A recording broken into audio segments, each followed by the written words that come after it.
ஏனுங்க கண்மணியோய், என்ன பண்ணுறீங்க கண்மணிகளா? நமக்கு ஒருத்தங்க அறிவுரை சொல்ல வராங்க அப்படின்னா, நமக்கு அறிவுரை சொல்கிறதுக்கு முன்னாடி அவங்க என்ன சொல்கிறாங்களோ அதன்படி அவங்க நடக்கிறாங்களா அப்படிங்கிறத நம்ம பார்ப்போம். சரிங்களா? அதே மாதிரி தான் நாம் ஒருத்தங்களுக்கு அறிவுரை சொல்லணும் அப்படின்னா, அவங்களுக்கு நம்ம என்ன சொல்கிறோமோ அதன்படி நாம் நடக்கிறவங்களா இருக்கணும். சரிங்களா? நாம் சொல்கிற அறிவுரையை நாம் பின்பற்றுறவங்களாக இருக்கணும். அப்படி இருந்தால் மட்டும்தான் அறிவுரை சொல்கிறதுக்கு போகணும். அப்போ தான் நாம் யாருக்கு அறிவுரை சொல்கிறோமோ அவங்க நம்மளை மதிப்பாங்க. சரிங்களா? ஓகேவா கண்மணிகளா? அப்புறம் கண்மணிகளா, ஏதாவது ஒரு விஷயத்த, ஒரு நல்ல விஷயத்த நாம் ஒருத்தங்களுக்கு சொல்கிறோம்னு வைங்க, அதை நாம் செஞ்சுக்கிட்டு இருக்கணும். முன்னாடியே அந்த நல்ல விஷயத்தை நாம் செய்கிறவங்களா இருக்கணும். அப்படி இல்லாத பட்சத்துக்கு ஒருத்தங்களுக்கு நாம் இந்த நல்ல விஷயத்த சொல்கிறோம் அப்படின்னா, சொன்னதுக்கு அப்புறமாவது நாம் அவங்களுக்கு சொல்லியிருக்கிறோம், நாமளும் அதன்படி நடக்கணும் அப்படின்னு சொல்லி அந்த நல்ல விஷயத்தை பின்பற்றோம்னா இது அதை விட நல்ல விஷயந்தான். புரியுதா நான் சொல்கிறது?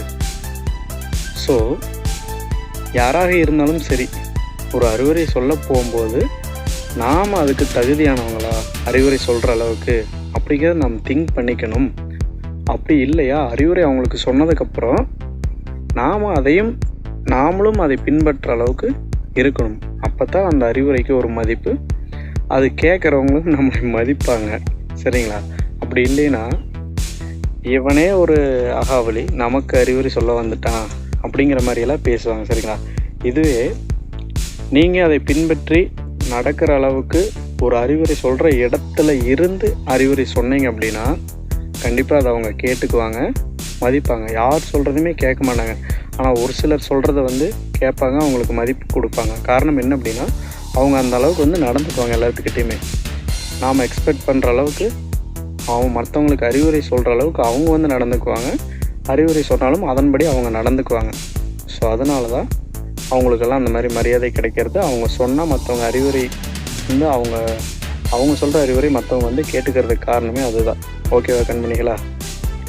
ஸோ எந்த ஒரு இடத்துலையுமே யாருக்காக இருந்தாலும் சரி, நாம் ஒரு அறிவுரை கூறுற இடத்துல இருக்கும்போது நாம் அதற்கான தகுதியை பெற்றிருக்கணும். அதாவது நாம் சொல்ல போகிறது நாமளும் பின்பற்றவங்களாக இருக்கணும். அந்த அளவுக்கு நாம் நடந்துக்கணும், நல்லவங்களாக நாம் நடந்துக்கணும். அப்போ தான் மற்றவங்களை போய் ஒரு குறை கூறுறதோ அவங்களுக்கு அறிவுரை சொல்கிறதோ அந்த அளவுக்கு இருக்கும். நாமளே நிறைய இடத்துல பார்த்துருப்போம். ஒருத்தங்களுக்கு அறிவுரை சொல்லிட்டு போவாங்க.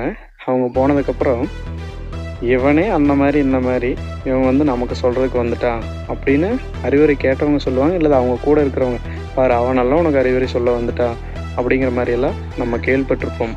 அதெல்லாம் உண்மை தானுங்க. நாம் ஒருத்தங்களுக்கு அறிவுரை சொல்கிறோம் அப்படின்னா நாம் அதன்படி நடக்கணும். அறிவுரைப்படி நாம் நடக்கணும். நாம் நல்லவங்களாக இருந்தால் தான் இன்னொரு கெட்டவங்களை நாம் திருத்தறதுக்கு ட்ரை பண்ண முடியும்.